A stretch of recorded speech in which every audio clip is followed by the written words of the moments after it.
ওটা কি আমার কাছে বলা যাবে? হ্যাঁ বলা যাবে। বলা কি আল্লাহ রুটি আল্লাহর কাছে অনেক দোয়া করেছে, আল্লাহ কবুল করেছে। একটা দোয়া আল্লাহ কবুল করে না এখনো পর্যন্ত। ওই দোয়াটা কি?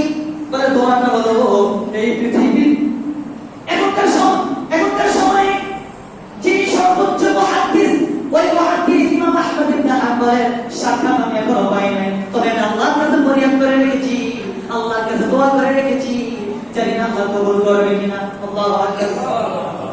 ইমাম আহমদ ইবনে হাম্বল চোখের পানি ছেড়ে দিয়েছে, চোখের পানি ছেড়ে দিয়ে বলল আর আমি সেই হতভাগা ইমাম আহমদ ইবনে হাম্বল। আল্লাহু আকবার। তাহলে এই ঘটনা থেকে বোঝা যায় ইস্তেগফার করার ফজিলত কত চমৎকার। রুটিওয়ালা বলে আল্লাহর কাছে কত দোয়া করেছি, কবুল হয়েছে, কারণ আমি মুস্তাজাবাত দাওয়া, দোয়া করতে দেরি হয়, দোয়া কবুল করতে আল্লাহ দেরি করে না। একটা দোয়া আমার কবুল হয় না, সেটা হলো কি? এই জামানার সর্বোচ্চ মুহাদ্দিস ইমাম আহমদ ইবনে হাম্বল, যিনি সারা লক্ষ হাদিসের হাফেজ, এই মুহাদ্দিসের মুজাদ্দিদের দেখা আমি পাই না। তবে আল্লাহর কাছে ফরিয়াদ করে রেখেছি। দেখেন রুটি শেখাওয়ালা নিজের দোকানে বসে আমল ইস্তেগফার করার কারণে যুগের সর্বোচ্চ মুহাদ্দিসের দেখা আল্লাহ তাআলা মুহাদ্দিসকে ঘুরায়া ওরা দোকানের কাছে এনে দিয়েছে। আল্লাহু আকবার। আল্লাহ উত্তম পরিকল্পনাকারী। জয় বলেন কি? আল্লাহ তাআলা উত্তম পরিকল্পনাকারী। যদি আপনার নিয়ত সহি থাকে, নিয়ত যদি বিশুদ্ধ হয়, তাহলে আল্লাহ তাআলা আপনার যে কোনো জিনিস আল্লাহ কবুল করে নেবে। সুবহানাল্লাহ। তবে নিয়তের মধ্যে যদি সমস্যা থাকে, কি থাকে? যদি ঘটনা থাকে, তাহলে আমল কি হয় না? কবুল হয় না। আপনি মসজিদে আসবেন কেন? নামাজ পড়ার জন্য। কি জন্য? আপনি যদি মনে করেন আমি কঠিন নামাজ পড়েছি, পাগড়ি পড়েছি, মানুষকে দেখাবো, এই নামাজ কবুল হবে? এই যে নসিহত করতেছি, এটা কবুল হবে আল্লাহর দরবারে? জোরে হবে নাকি? তবে এটা পড়া সুন্নাহ। এগুলো পড়া কি? পাগড়ি পড়া সুন্নাহ, এই পোশাক পড়া সুন্নাহ, টুপি পড়া সুন্নাহ, রাসূলুল্লাহ খাস সুন্নাহ এগুলো। মাথা বলেন। তবে এটা বিশুদ্ধতা কি? বিশুদ্ধ ইয়াতে পড়তে হবে। জোরে ঠিক না? নিয়তে পড়তে হবে। কারণ নিয়তে পড়লে কোনো আমলে কবুল হবে না। আবার আপনি মসজিদে দান করেছেন, মসজিদ মাদ্রাসায় খানকা শরীফে দান করেছেন, এই মাইকে বলে দাও অমুকের ছেলে অমুক এত টাকা মসজিদ দিয়েছে, মাইকে বলে দাও। এই দান কি কবুল হবে? নামে সে দিয়েছে, তার নামটা যেন পাবলিশ হয়, সমাজে কি হয়, মানুষ যেন জানে অমুকের ছেলে অত টাকা দিয়েছে। না, এমন ভাবে দান করা যাবে না। দান করতে হবে এমন ভাবে, ডান হাতে দান করবে, এই বাম হাত কখনো বুঝবে না বা বলতে পারবে না। আল্লাহু আকবার। এটা হলো হাদিসের ভাষ্য। কার ভাষ্য? হাদিসের ভাষ্য এটা, যে আপনি ডান হাতে দান করবেন, এটা বাম হাত কখনো জানবে না। আল্লাহু আকবার। মানুষকে আপনার দিতে মন চায়, অসহায় মানুষের পাশে দাঁড়াতে মন চায়, দিনের বেলা না দিয়ে রাতের গভীরে, রাতের অন্ধকারে আপনি বেরিয়ে যান, সফর করেন, কে কি অবস্থায় আছে দেখেন, দেখে রাতের গভীরে তাকে আপনি দেন, যেন আল্লাহ দেখে আর কেউ যেন না দেখে। আল্লাহ সবসময় আমাদেরকে দেখে, ঠিক কিনা? জোরে ঠিক কিনা? 4 নাম্বার তার 16 নাম্বার পৃষ্ঠা সূরা আন-নিসার প্রথম আয়াতের শেষের দিকে আল্লাহ বলছে, ইন্নাল্লাহা কানা আলাইকুম রাকিবা। বান্দারা রে, আমি আল্লাহ তাআলা তোমাদেরকে দেখছি, তোমাদেরকে পর্যবেক্ষণ করছি। সুবহানাল্লাহ। আল্লাহ আমাদেরকে সদা সর্বদা কি করছে? দেখতেছেন আল্লাহ, ঠিক কিনা বলেন?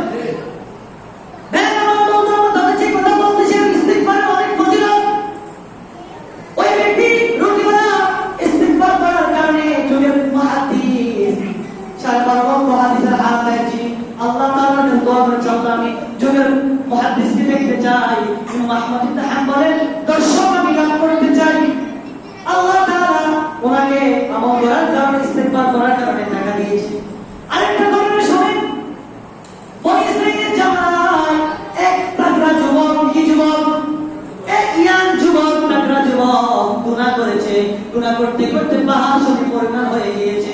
এমন কোনো গুনাহ বাদ নাই যে ওই যুবক করে না। জিনা করেছে, ব্যভিচার করেছে, অত্যাচার করেছে, মানুষদেরকে জ্বালিয়েছে। সমাজে এমন মানুষ আছে না নাই? এমন যুবক মনে হয় নাই? আছে। আমার বন্ধু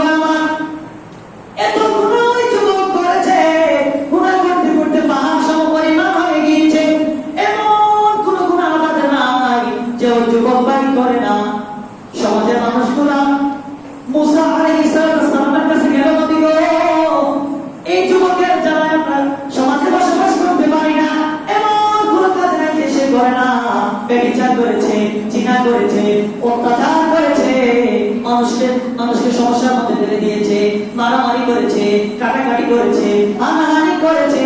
নবী গো, এর জ্বালায় আমরা সমাজে ঠিক মতো বসবাস করতে পারি না। নবী গো, আপনি তাকে সমাজ থেকে বের করে দেন। আমার বন্ধুরা, আমার সমাজে যখন আমরা যে কোনো সমস্যার সম্মুখীন হই, আমরা চেয়ারম্যানের কাছে যাইতে যাই না, মেম্বারের কাছে যাইতে যাই না, আমরা শাড়ি বসে কি বসে না।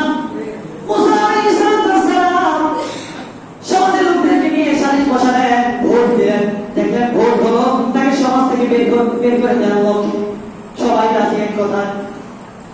মুসা নবী সকলকে নিয়ে ওই আল্লাহর যুবক বান্দাকে, গুনাহগার বান্দাকে এমন এক জায়গা দিয়ে আসলেন, যে জায়গা খাবার দাবার নাই, পানি নাই, জীব জন্তু নাই, এমন এক মরুভূমিতে, এমন এক জঙ্গলে ওই যুবককে রেখে আসলেন। আল্লাহু আকবার। ওই যুবক পানি নাই, খাবার দাবার নাই, মরুভূমির মধ্যে, জঙ্গলের মধ্যে তাকে রেখে এসেছে। ওই যুবক মৃত্যুর কিছুক্ষণ সময় ওই যুবক আল্লাহর কাছে হাত তুলে বলে, আল্লাহ, তোমার জমিনে আমি সর্বোচ্চ নিকৃষ্ট বান্দা, আমার মতো আর কোনো গুনাহগার বান্দা এই জমিনে নাই। আল্লাহ গো, কিছুক্ষণের মধ্যে হয়তো আমি চলে যাব, আমার যদি মৃত্যু হয়ে যায়, আমার যদি মরণ চলে আসে, আল্লাহ গো, তুমি যদি আমাকে জান্নাতে পাঠাও, তোমার কোনো ক্ষতি হবে না। আবার আল্লাহ গো, বিপরীতে তুমি যদি আমাকে জাহান্নামে পাঠাও, তোমার কোনো লাভ হবে না। দুটা কথা বলছো, কয়টা? জোরে বল, কয়টা? আল্লাহ, তুমি যদি আমাকে বেহেশতে পাঠাও, তুমি যদি আমাকে জান্নাতে পাঠাও, তোমার কোনো লাভ হবে না। তুমি যদি আমাকে জান্নাতে পাঠাও, তোমার কোনো লস হবে না, লোকসান হবে না, ক্ষতি হবে না। বিপরীতে তুমি যদি আমাকে জাহান্নামে পাঠাও, তুমি লাভবান হবে না, তোমার কোনো লাভ হবে না। এই দুইটা কথা আল্লাহ তাআলা শোনার কারণে আল্লাহ তাআলা রহমতের দোয়ায় আঘাত করেছে। আল্লাহু আকবার। এই দুইটা কথা আল্লাহ এত ভালো লেগেছে। এই কথা বলার পর আমার যুবক বান্দা মৃত্যু হয়ে গেল। আল্লাহ তাআলার সাথে সাথে মুসা নবীর কাছে ওহী নাযিল করলেন, ও নবী মুসা, যাও যাও যাও, অমুক জঙ্গলে চলে যাও, অমুক জায়গায় তুমি চলে যাও, অমুক মরুভূমিতে চলে যাও, গিয়ে দেখবা আমার এক বন্ধু ওখানে ঘুমায় আছে, তুমি যাদেরকে গোসল দিবা, আদর গোলাপ লাগাবা, তার জানাজা তুমি দিবা, তার দাফন কার্য তুমি সম্পাদন করবা। মুসা নবী চলে গেলেন মরুভূমিতে, গভীর জঙ্গলে চলে গেলেন, গিয়ে দেখেন তো ওই বান্দা যাকে আমরা সমাজ থেকে বের করে দিয়েছি, বিতাড়িত করে দিয়েছি। মুসা নবী তাকে গোসল দিলেন, আদর গোলাপ লাগালেন, জানাজা পড়লেন, তাকে দাফন কার্য সম্পাদন করলেন। মুসা নবী আল্লাহকে জিজ্ঞেস করেন, আল্লাহ, এই গুনাহগার বান্দাকে আমরা সমাজ থেকে মানুষের হাতে বের করে দিয়েছি, এই গুনাহগার বান্দা তোমার বন্ধু হয় কিভাবে? আল্লাহু আকবার। আল্লাহ তাআলা বলে, মুসা রে, ও নবী মুসা, এই বান্দা দুইটা কথা বলেছে, আমার কুদরতি অন্তরে দুয়ারে আঘাত লেগেছে। আল্লাহ কি বলেছে? আল্লাহ বলে, মুসা রে, আমার এই গুনাহগার বান্দা বলেছে, আল্লাহ, তুমি যদি আমাকে জান্নাতে দাও, তোমার কোনো ক্ষতি হবে না, বিপরীতে তুমি যদি আমাকে জাহান্নামে পাঠাও, তোমার কোনো লাভ হবে না। এই দুইটা কথা আমার কুদরতি অন্তরে, আমার কুদরতি দুয়ারে আঘাত করেছে। এজন্য আমি আল্লাহ তাআলা আমার বান্দাকে ক্ষমা করে তার জন্য আমি জান্নাতের ফয়সালা দিয়ে দিয়েছি। আল্লাহু আকবার। তাহলে গুনাহ কি করবেন? যদি পাহাড় সমান হয়ে যাও, তারপরে নিরাশ হওয়া যাবে না। কি হওয়া যাবে না? নিরাশ হওয়া যাবে না। কি জোরে বলেন? যেমন আল্লাহ তাআলা পবিত্র কোরআন কারীমে সূরা জুমার মধ্যে 53 নম্বর আয়াতে আল্লাহ বলে দিয়েছেন, কুল ইয়া ইবাদিয়াল্লাযীনা আসরাফু আলা আনফুসিহিম লা তাকনাতু মির রাহমাতিল্লাহ ইন্নাল্লাহা ইয়াগফিরু যুনুবা জামিআ ইন্নাহু হুয়াল গফুরুর রাহিম। আল্লাহ বলে, তোমরা নবী আপনি জানিয়ে দেন, আপনি বলে দেন, যারা তোমরা আমার বান্দাগণ, যারা তোমরা নিজেদের আত্মার প্রতি অবিচার করেছো, অত্যাচার করেছো, লা তাকনাতু মির রাহমাতিল্লাহ, তোমরা আল্লাহর রহমত রহমত থেকে নিরাশ হয়ো না, আল্লাহর রহমত থেকে তোমরা দূরে সরে যেও না।